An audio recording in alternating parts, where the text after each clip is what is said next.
By now we have understood that it is the slavery issue or the issue of slavery that is the point of contention, the point of conflict between the northern and the southern states. These two sets of states were divided on the grounds of slavery and their responses to this social problem of slavery. While the northern states on the one hand were abolishing slavery because they found this dehumanizing practice, this malpractice, this commodification of human beings very unacceptable and miserable, the southern states on the other hand relied upon slave labor. It is primarily because of the agrarian economy or the rural economy of the southern states that they relied upon the slaves, which is why they wanted to ensure the continuation of this practice of slavery. This is something that we have learnt in our previous lesson, and in this lesson we will take this discussion further by understanding how this slavery issue finally divided the northern and the southern states and what were the ramifications of this. You must be remembering that in a previous lesson we discussed that a movement came into being between 1777 and the 1840s. Now we did not discuss that movement then because it is here we will focus on that movement. What was this movement? It was the abolitionist movement that started gaining strength and prominence around the 1830s. Now what was this abolitionist movement and where did it begin? It began in the northern states. And what did this movement intend to do? This movement intended to abolish the practice of slavery. We have learnt that the northern states were inspired by the ideals of liberty, the ideals of freedom for all individuals. Now they were in no way supportive of the practice of slavery because they found this an ill treatment, a dehumanizing institution, which is why came into being the abolitionist movement around the 1830s. Now the abolitionist movement, while it gained importance in the northern states because the people living in these states wanted to abolish and put an end to this practice of slavery, it had a very different response in the southern states. Let us find out how the southern states or the various slave owners who used to live in the southern states respond to this abolitionist movement that began in the northern states. The southern states on the other hand were outraged and enraged by the abolitionist movement. This is because their entire economy, their agrarian economy was founded on the practice of slavery. It was founded on the use of slave labor. Now when the northern states abolished the practice of slavery, the southern states started feeling intimidated and threatened. They thought that this abolitionist movement can put an end to this practice of slavery altogether, which is why they were outraged.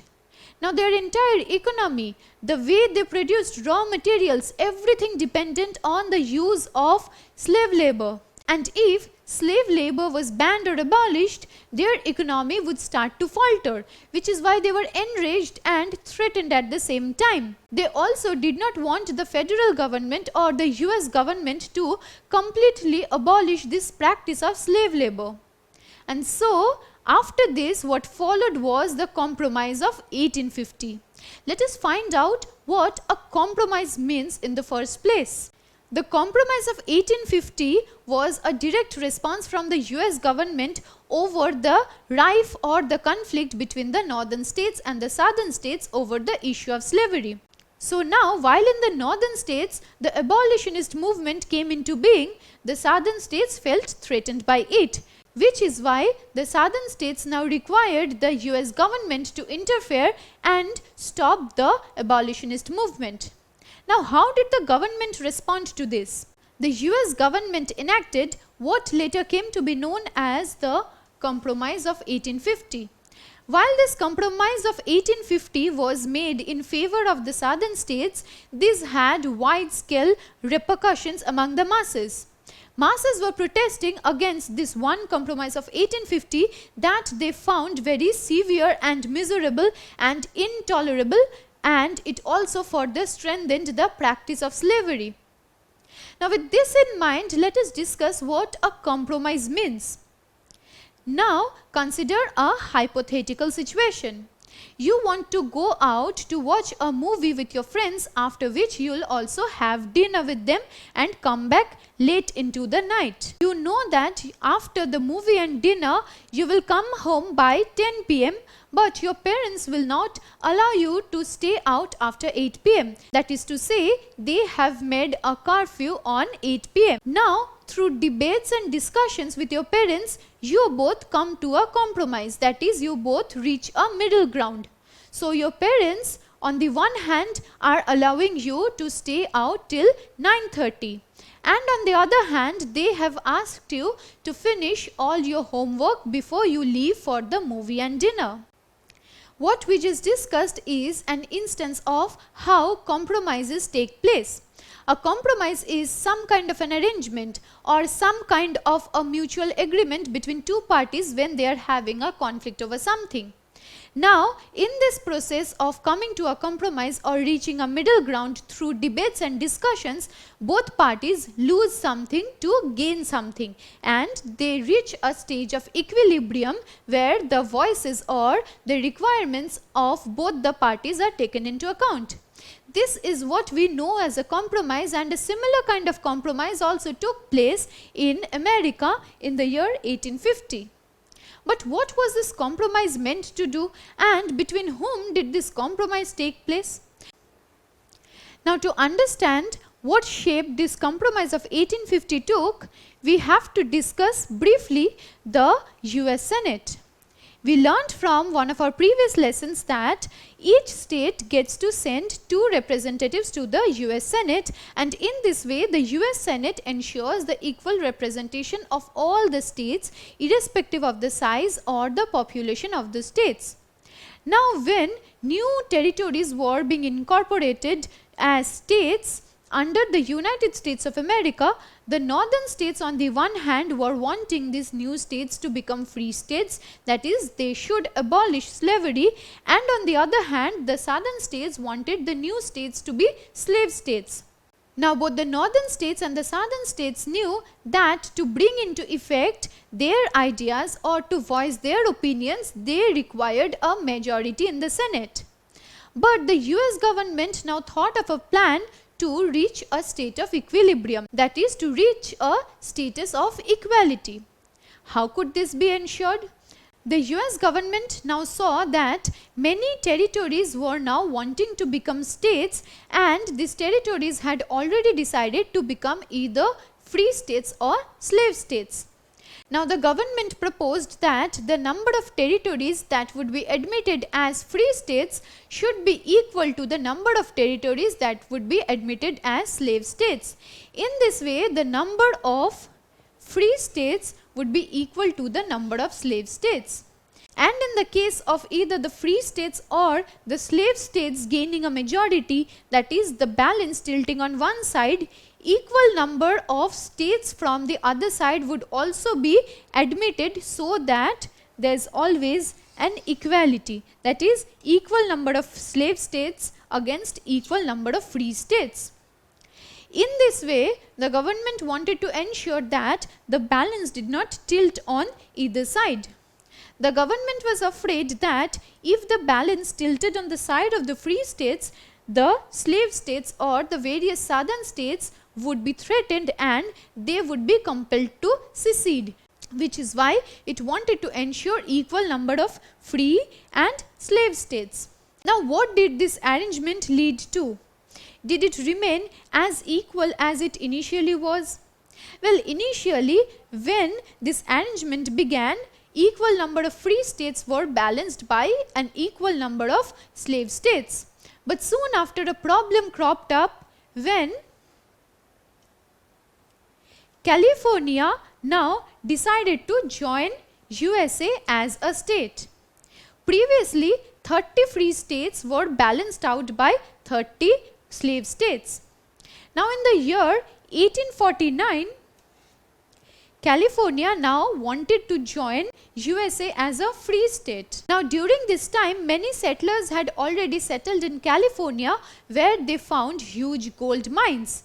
and with this followed the gold rush of California. Now, when gold was being mined out from the mines in California, USA realized that it is a very important territory and California should be given the status of a state.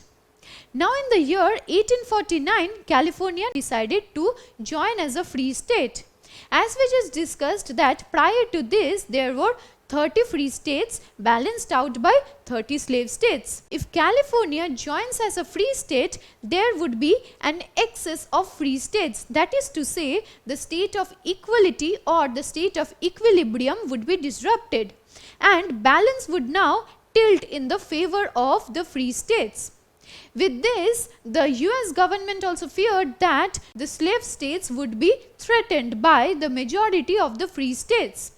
So what happened after this? After this, the Congress started fearing an imbalance, and it feared that this imbalance will break into two halves the unity of the country. That is, it will break into two factions or two groups, the newly formed nation of the United States of America.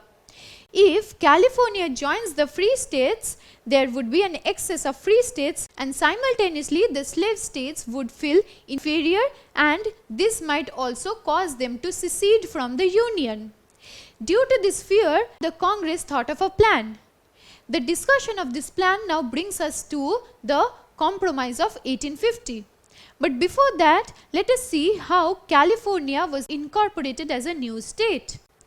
Since the territory of California expressed its interest to join the USA as a free state, it was admitted to the United States, and this became the 31st state to join the United States of America. With this, the balance tilted in the favor of the free states because California joined as the 31st state and it was a free state. This poster from 1910 shows you the Admission Day festival. The Admission Day festival was celebrated on the day when California joined USA as a free state, and it became the 31st state to join USA. But this brings us to a very important discussion on how the southern states now reacted to this Admission Day festival or the joining of California as a free state. Because in this way, the southern states or the slave states were outnumbered by the free states, and that former state of equilibrium was disrupted.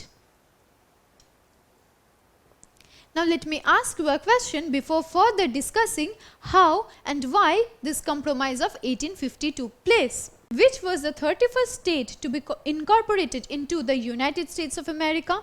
Was it Texas, California, Louisiana, or Oregon? Yes, you are right. It was California that was incorporated into the United States of America as the 31st state, and it joined the US as a free state.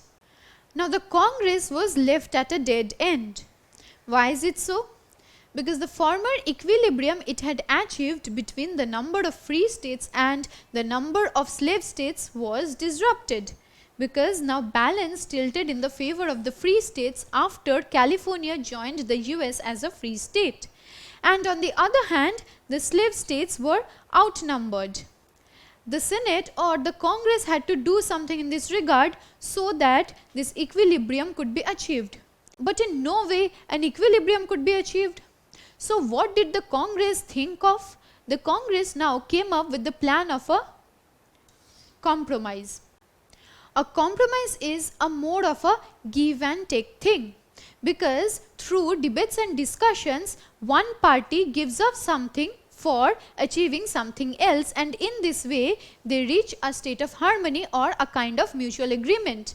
As in, how did the Congress enact this compromise and what happened after this compromise was put in place? The Compromise of 1850. The point that we have been discussing since the beginning of this lesson into existence a law, and this law was to ensure that runaway slaves could be captured, and it ensured more stricter vigilance on runaway slaves.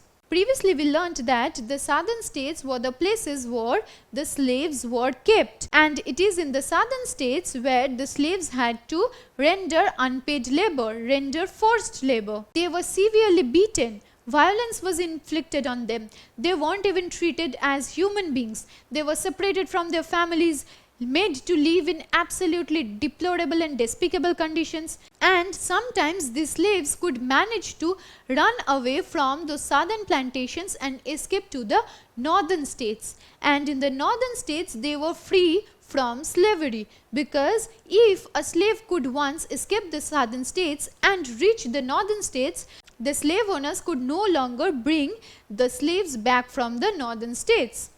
Now, after this compromise of 1850 took place, a law now made the capture of runaway slaves even stricter. Now, this compromise of 1850 was meant to appease the southern states, because the Congress realized that since the balance tilted in the favor of the northern states or the free states, the southern states would feel threatened and they will now separate themselves from the union.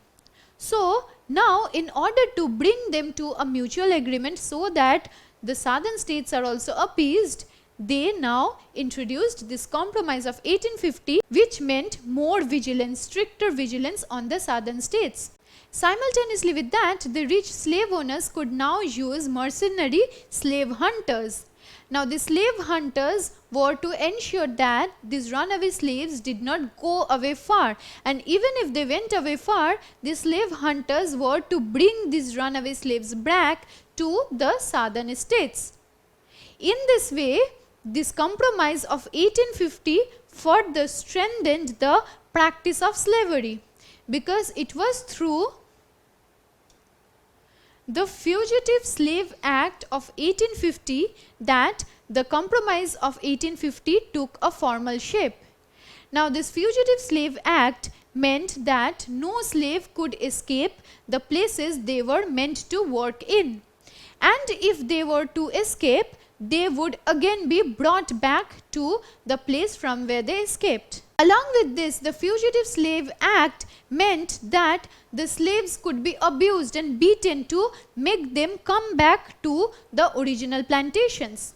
This Fugitive Slave Act of 1850 meant a severe blow to personal liberties. The freedom, the diminutive freedom that the slaves had previously, through which they could manage to escape from the southern states to the northern states, was also taken away from them. As the newspaper here reads that the Fugitive Slave Law disregards all the ordinary securities of personal liberty which tramples on the Constitution, because the Constitution was founded on the ideals of liberty and freedom, founded on the ideals of independence, and the slaves were not even treated as independent beings, let alone as human beings.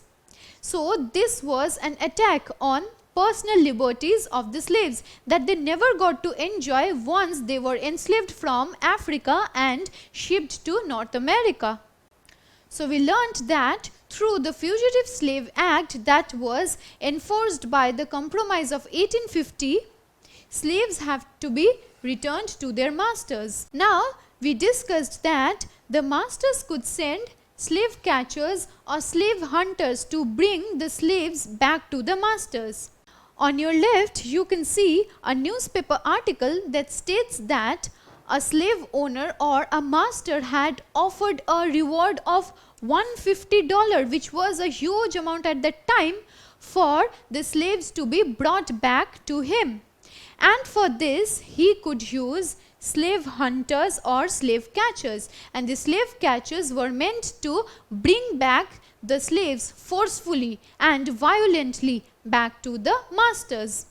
On the other hand, this depiction here shows you how a slave hunter or a slave catcher is bringing under his control the various slaves who had run away to the northern states, and he is trying to bring them back to the master. Here you can see Abraham Lincoln, who later on became the President of the United States of America. Now, he championed the cause of the slaves because he tried to abolish slavery. We will come to this discussion on Abraham Lincoln later, but for now you can see here that he does not have the right or the power to stop this slave hunter, because a line from the Fugitive Slave Act reads here that no interference with slave hunters. Even government officials could not stop the slave hunters. This is what the Compromise of 1850 meant. While the balance now tilted in the favor of the free states because California joined the free states as the 31st state, this Compromise of 1850 was meant to please and appease the southern states or the slave states. And you can understand how horrible this was for the slaves, because previously they were already living through inhuman conditions. They were not given proper food. They were not given to stay in proper shelters. They did not enjoy healthy living conditions. Along with that, they were meant to work as much as possible so that maximum labor could be extorted from them. And now, with this Compromise of 1850 and this Fugitive Slave Act, further vigilance was imposed on them. Stricter vigilance meant that they could not even escape the southern states and go to the northern states. This made the condition of the slaves even more miserable.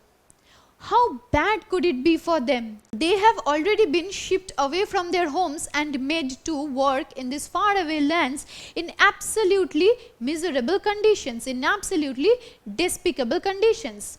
And this Fugitive Slave Act further strengthened the practice of slavery. We learned that previously some slaves could manage to escape the southern plantations or the southern states and move to the northern states where they were safe and secure from the practice of slavery. Now in this process, some sympathizers helped them escape the southern plantations. Now while this Fugitive Slave Act was enacted, this also meant something else. This law also punished individuals who helped slaves to escape or to hide. Now if any government official now found that someone's helping a slave to hide or someone's helping a slave to escape the southern plantations, even that person could also be punished with a huge amount of penalty. This was how bad the Fugitive Slave Act was. And this very Compromise of 1850 that brought into being the Fugitive Slave Act tells you how the northern states and southern states were finally pushed towards a civil war.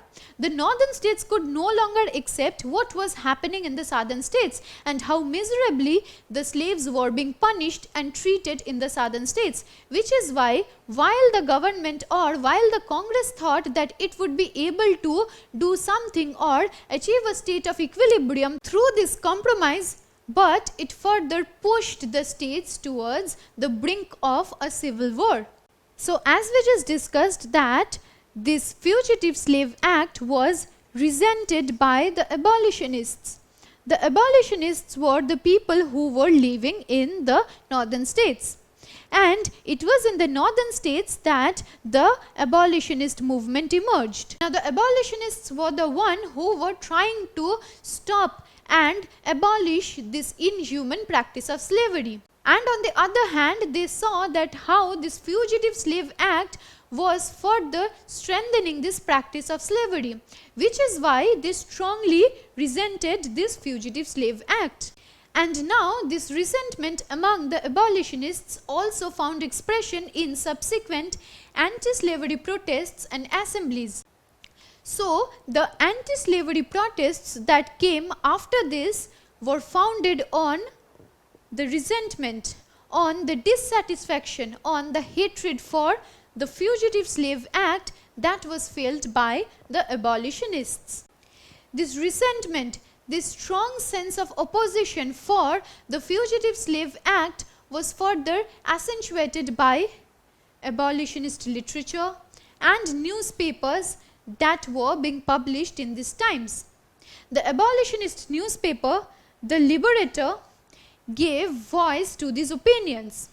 This also spread mass-scale resentment among the abolitionists because these newspapers, along with abolitionist literature held to light the miserable condition of the slaves, how the slaves were treated in the plantations, how the slaves were meant to almost rot and die in these plantations. It was the book by Solomon Northup by the name of 12 Years a Slave that even went on to becoming an Academy Award winning film that gave voice to this mass scale protest, this mass scale resentment.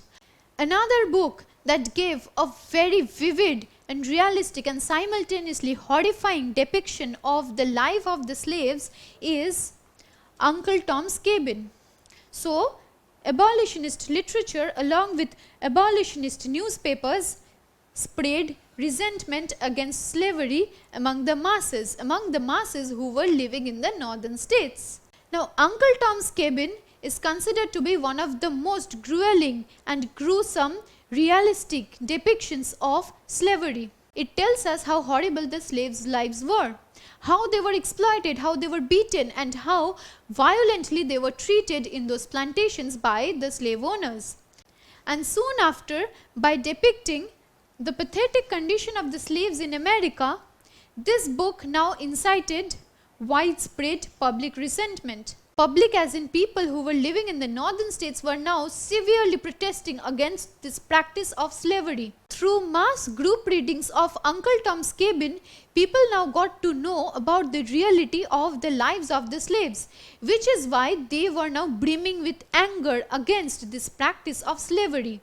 And this book, simultaneously with other abolitionist literature and newspapers, could now cause abolitionist movements and mass protests. People were now breaking out in rebellion, in protests against this one practice of slavery, because this practice of slavery has been dehumanizing in ways more than one. Slaves were treated in brutal ways. They were beaten, they were whipped, and they were even bonded and chained with iron shackles.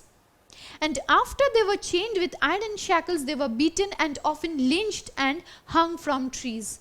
Can you imagine how horrible the condition of the slaves were?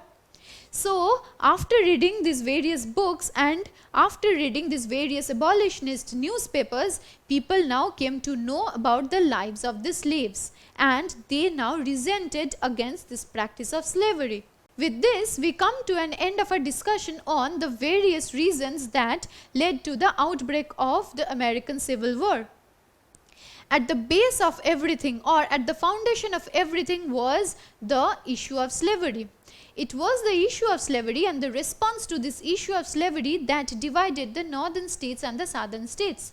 In our subsequent lesson, we will discuss the role that Abraham Lincoln played in this American Civil War and how he went on to becoming the President of the United States of America. Don't forget to subscribe to our channel and hit the bell icon. You can also register for free at DeltaStep.com or download the DeltaStep app to learn one-to-one with our amazing teachers or to get access to all our 5,000 plus amazing videos as per your school syllabus. Master each topic with our adaptive practice technology. Get million plus questions with step-by-step solutions and unlimited mock tests.